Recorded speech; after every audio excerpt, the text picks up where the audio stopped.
candidates about their positions and goals. With West Virginia Governor Jim Justice's final term nearing its end, 5 candidates are vying to be the state's next chief executive. Republican Patrick Morrisey, Democrat Steve Williams, Libertarian Erica Kenich, Constitution Party candidate S. Marshall Wilson, and Mountain Party candidate Chase Linko Looper. Morrisey has served as West Virginia Attorney General since 2013. He says his accomplishments in that office show he's well qualified to be governor. We have a record in the Attorney General's office of getting really big things done on issues that matter to West Virginia. The #1 per person drug settlements in the country, taking on federal overreach probably more successfully than any other state in the country, protecting our energy jobs. Morrisey says the top issue he'd take on as governor is workforce participation. That's so critical because we need more people working, and we need to make sure that we're also growing our population.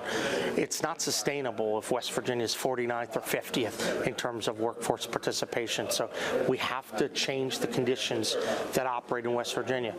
One way Morrisey intends to address that and other issues is by learning from neighboring states. From a tax perspective, a regulatory perspective, a licensing perspective, and a workforce perspective, look at every state that we touch, pick the freest and the most economically viable policies, and take away any of the barriers that people have to live, work, and play in the Mountain State, or to drive capital into our state. And that's got to be the focus of the next governor. A West Virginia native, Democrat Steve Williams has been elected mayor of Huntington 3 times since 2012. He says that experience running one of West Virginia's biggest cities makes him a strong candidate for governor. I took over a city 12 years ago that was known as the most obese, most unhealthy, most drug-addicted city in the nation, and it was also on the verge of bankruptcy.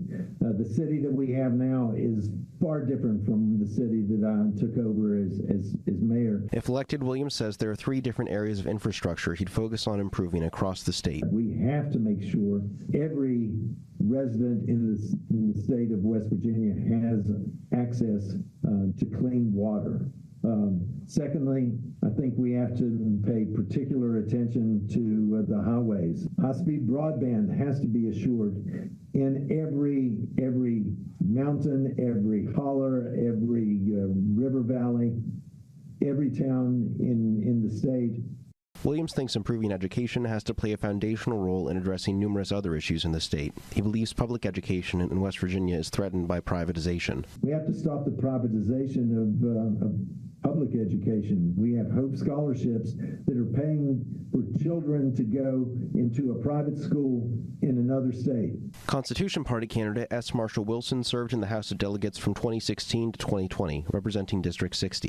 Wilson says at a fundamental level, he believes the job of the governor is to make sure the government is following the constitutions of the United States and West Virginia. My intent is to ensure that my kids can raise their kids in a free country. My kids can't be free unless you and your kids are also free. And I will take a bullet to the face to secure your natural rights as they are recognized under the U.S. and West Virginia constitutions, because my kids will be free.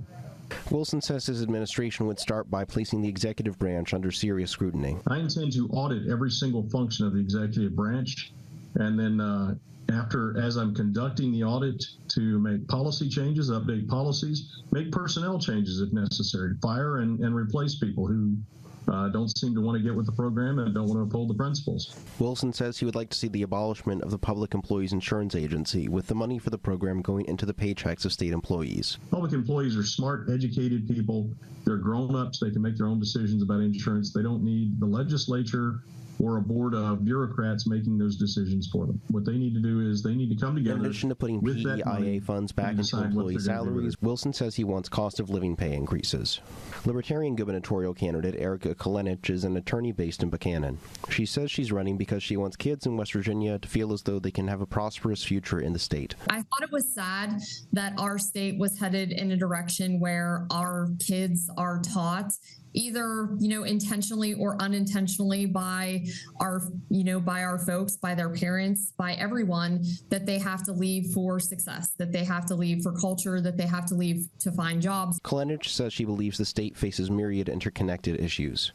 Folks turning to drugs or developing mental health issues, which turns into the children of those folks being taken by CPS and foster care, which turns into we don't have the population here to volunteer to be foster care families. Kenich says she believes an important part of addressing these issues is removing barriers created by the government itself, for instance by making it easier for people to become foster parents, reducing some of the strain on that system. We have children that are being, watched by CPS workers in hotels, yet we make it very hard for people to be, foster care parents. So eliminating the barriers that the government actually puts up to people being successful, I feel like is key. We were unable to schedule an interview with Mountain Party candidate Chase Linko-Looper. In Parkersburg, Chase Campbell, WTAP News.